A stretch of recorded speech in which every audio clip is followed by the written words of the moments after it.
Come on, Ellie. You need to come out so mommy can change your diaper. No. Bakit, mami? Ikaw kamo. You need to come out so mommy can change your diaper. Daddy's gonna change your diaper. Babe, she's gonna be a girl version of me. Good morning, guys. May appointment na naman ako ngayon, guys. Sana hindi na ako iinom kasi kahapon inai ako. Maganang kifi ko. Maganang kifi ko kakaiin nila. Grabe, napaka-uncomfortable talaga ng ano nila dito. Hindi ko alam kung anong ginagawa nila sa Pilipinas, kung yung IE nila i-check lang ng ganun.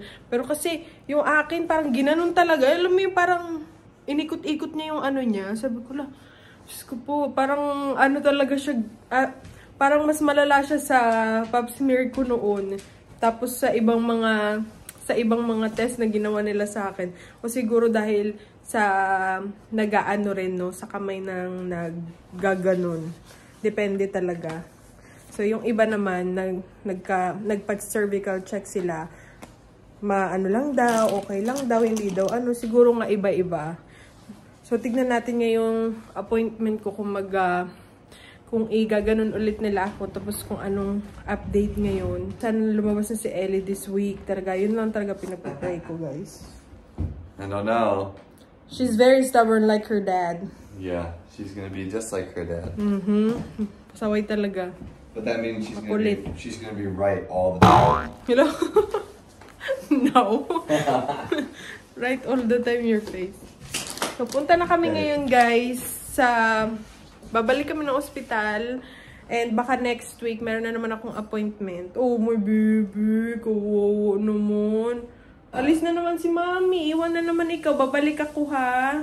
Tapos maglakad tayo mamaya. Oh, siya, nakatingin lang siya. I love you. Alright guys, let's go, go, go. Katatapos lang na appointment namin, and next week meron na naman akong appointment, ano.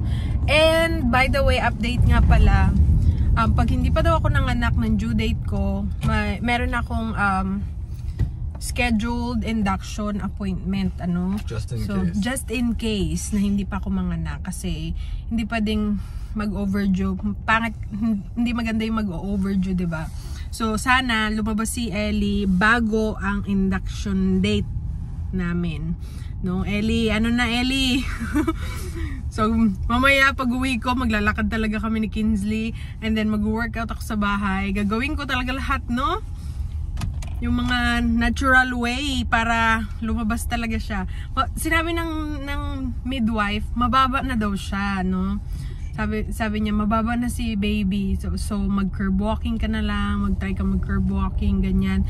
Tapos try mo yung mild circuit na sinasabi niya, no? So nakikita ko yung mga yun sa TikTok, and kagabi nag-try ako nung parang workout nga na parang naturally induced labor exercise, mga ganyan. Pero mga ano lang siya, mga light workout lang naman siya. Tapos mamayang hapon, pag-uwi nito, mag-gym din kami. Tapos yun, mag-gym din kami mamaya. Tapos good thing hindi ako in-IE ulit, no, kasi uncomfortable talaga yung IE nila, guys. Yung IE, yung grabe. Parang mas uncomfortable pa siya sa pap smear para sa akin, ha. Kasi gaganon talaga nila. Pero okay naman, wala naman, after naman nun, wala na yung sakit na ano, sa una lang na pagpasok nila ng ano, ng daliri nila, ganon. So, ayun yung update, and so, chinek na naman niya in-ultrasound na naman niya si baby, tinignan niya yung fluid, kung okay ba, looks good naman, everything looks good. Pati yung BP ko, ganon, okay naman. So, si Ellie na lang talaga inintay natin, guys, no? Medyo pa-intense si Ellie, medyo makulit din gaya ng tatay niya, ayaw pa lumabas. Sabi ko, very stubborn si Ellie, babe. Yeah. Ayaw pa lumabas. Like her mom. No, like her dad. Pasaway, makulit din. I don't think so. Pauwi na kami, guys, and ayun ang gagawin natin, no. Tapos nag-ano pa rin ako, nagpe-primrose oil, gano'n, nagde-dates. I don't know if that really works, you know, pero sabi naman nila meron mga sa ibang mga buntis. She's really low though. Yeah, sa mga ibang buntis nag-work nag-work sa kanila yung mga ganun. Pero kasi yung mga ganun, hindi siya pang induce ng labor, ano lang talaga siya, cervix softening, mga ganun. Para daw hindi ka mag-tear pag panganak, pero may iba naman nagti-tear pa din kahit na gumamit sila nun or nag-take sila nun, diba? Depende. Tapos yung kahapon nga pala, 'di ba, sumugod kami sa ospital para dun sa dahil nga sa discharge ko. So may mga nagsabi baka daw panubigan ko 'yun. Hindi po. So siguro hindi ko na explain ng ayos sa video ko kahapon. Wala pong problema sa panubigan ko, hindi po siya napumutok. And ano po 'yun, yung parang discharge siya na normal sa pregnant. 'Di ba, babe? VB, bacterial vaginitis. Yeah. It's bacterial vaginitis. It's common siya sa mga buntis, ganon. Pero pwede mo siyang hindi naman siya daw harmless naman siya, ganon. Pero pwede mo siyang i-cure. Kasi nga, syempre, lalo na pag buntis, maigi ng ma-clean daw, ganon. So, nag-take lang ako ng medication na pinescribe nila. So, libre din yung medication kasi nga cover pa rin siya ng namin, 'di ba? Tapos hinintay lang namin siya kahapon. Grabe yung tunnel, parang ang sakit sa tenga. So, ayun guys, pauwi na kami and ayun yung update ng ating 39 weeks appointment. And ang next appointment ko is March 4. March 4, guys. So, sana bago mag-March 4, no? Manganak na ako. We'll see. A few moments later. Andito na si Tavis, guys. Kauwi niya lang. Kumakain ako ngayon ng dates. Ito nga pala yung dates na kinakain ko. Wait lang. Ayan. Anong tawag niya? Vintage organic peated dates. Sa Asian store ko yan siya nabili. Mas mura kasi sa Asian store kaysa sa Food Lion, eh. Ayan. Sabi kasi nung midwife, try ko daw kumain ito. Hey, do you have your workout for today? Yeah. Walk and then steps. Your goal is to do... Your goal is to do 20 minutes on the step overs. 20 minutes? Yep. You need to start stepping. Start walking. Start stepping. What do you mean step? The machine? No, not the machine. So start out on the treadmill, whatever. Yeah. Get your legs warm. Then you go over to that room. Grab some 5-pound dumbbells. You step up. Then you step down. You turn around. Which one? Oh, the room where they have the racks. Yep. You go up and down on that stool. Yeah. Up, down, and you do that for 20, 30 minutes. Just go up and down. Just keep moving. Up and down. Let's get this baby out. Yep.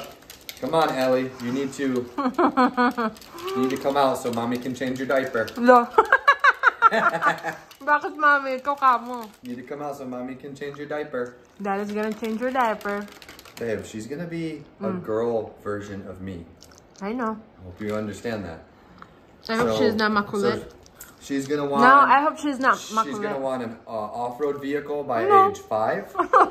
She's gonna need off-road little shoes and pants. No. Maybe we can get her on a dirt bike right here in the back. Our whole backyard would just be a mud pit. That'd be terrible. Okay, punta na kami ng gym, guys. Let's go.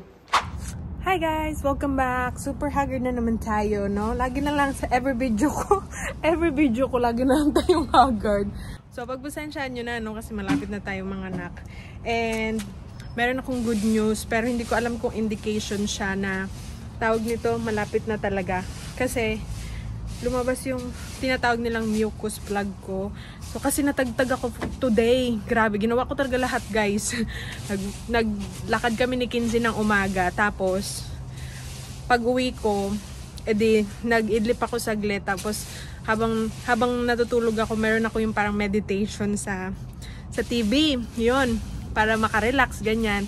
Tapos, after nun, kumain ako. Tapos, after nun, nag-workout ako ng mga 40 minutes, yung parang induced labor workout naturally sa YouTube. Madami yan silang video na ganun. So, tinry ko siya simula kahapon pa ng gabi. Tapos ngayon, ngayong araw, hapon, dinay ko rin siya, tapos nag-meditate ako, ganyan-ganyan.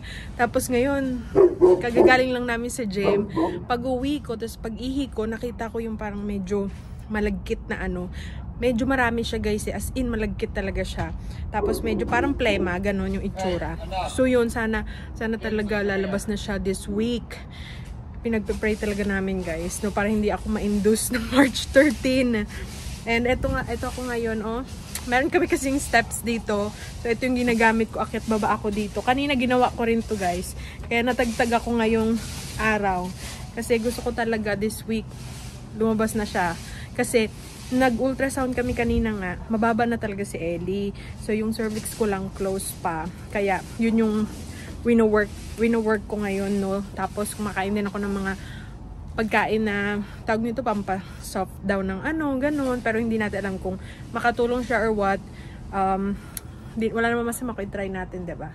So yun guys, yun lang ang vlog natin for today. Si Travis naghalukay ng jebs ni Kinsley. So, yun lang yung vlog natin for today. Thank you for watching. See you again next time. Bye!